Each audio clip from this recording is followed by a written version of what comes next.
আমাদের কোরআনের পাখি আল্লামা দেলাওয়ার হোসেন সাঈদী পল্টন ময়দানে বলেছিলেন, আমরা ইসলামকে নিষিদ্ধ করলাম।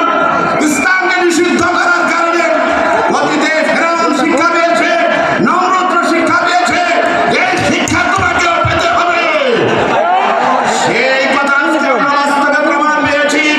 আমাদের আল্লামা বলেছিলেন যে তোমরা যে কাজ করতেছ, আনন্দকে ধরতেছ,